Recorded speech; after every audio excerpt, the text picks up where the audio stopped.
नमस्ते। हमारे चैनल में आप सभी का स्वागत है। मंत्री ने कहा, इजराइल गाजा पर हमेशा के लिए कब्जा नहीं करेगा। यह बयान पहली बार है कि इजरायली अधिकारियों ने गाजा पर संभावित इजरायली कब्जे की अवधि के बारे में बात की है। मंत्री ने सैनिकों की पूर्ण वापसी तक 3 चरणों की बात भी कही, जो धीमी और क्रमिक होनी चाहिए।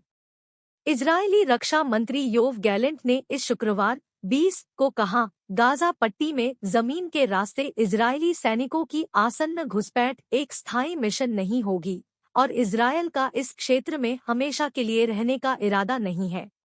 शुक्रवार 20 यह पहली बार था कि इजरायली अधिकारियों ने गाजा पर इजरायल के कब्जे की अवधि के बारे में बात की। गैलेंट ने देश की संसद में एक सत्र के दौरान इजरायली सांसदों से कहा, हम गाजा में एक ऑपरेशन चलाना चाहते हैं ताकि इस क्षेत्र के लिए हमेशा के लिए जिम्मेदार होना बंद हो जाए। गैलेंट ने आगे कहा कि इजरायल को उम्मीद है कि हमास के साथ उसके युद्ध में 3 चरण होंगे। इनमें से पहला, जो पहले से ही आंशिक रूप से चल रहा है, हवाई हमले और भूमि आक्रमण है। दूसरे क्षण में सेना गाजा पट्टी के भीतर प्रतिरोध की जेबों से लड़ने पर ध्यान केंद्रित करेगी। मंत्री के अनुसार तीसरे चरण में सेनाएं वापस ले ली जाएंगी और इजरायल एक नई सुरक्षा व्यवस्था बनाएगा जो इजरायल के नागरिकों की सुरक्षा के लिए एक नई वास्तविकता लाएगी।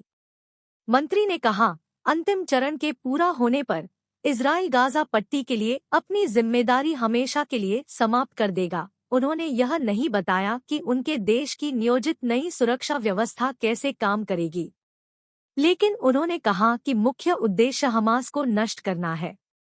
इजरायल ने पहले 1967 से 2005 तक गाजा पर कब्जा कर लिया था, जब उसने यहूदी बस्तियों को नष्ट कर दिया था और सैनिकों को वहां से हटा दिया था।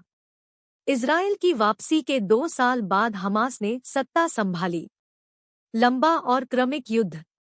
गैलेंट ने यह भी कहा कि गाजा पर कब्जे के चरण धीरे धीरे घटित होंगे। मंत्रालय जानता है कि हमास को पूरी तरह से निष्कासित करना मुश्किल होगा, जिसकी राजनीतिक शाखा ने 2007 से इस क्षेत्र पर शासन भी किया है। गुरुवार 19 को इजरायल के प्रधानमंत्री बेंजामिन नेतन्याहू ने कहा कि युद्ध लंबा होगा। अंत तक देखने के लिए आपका बहुत बहुत धन्यवाद। अच्छी जानकारी पाने के लिए चैनल को सब्सक्राइब करें। हम आपके मंगलमय दिन की कामना करते हैं।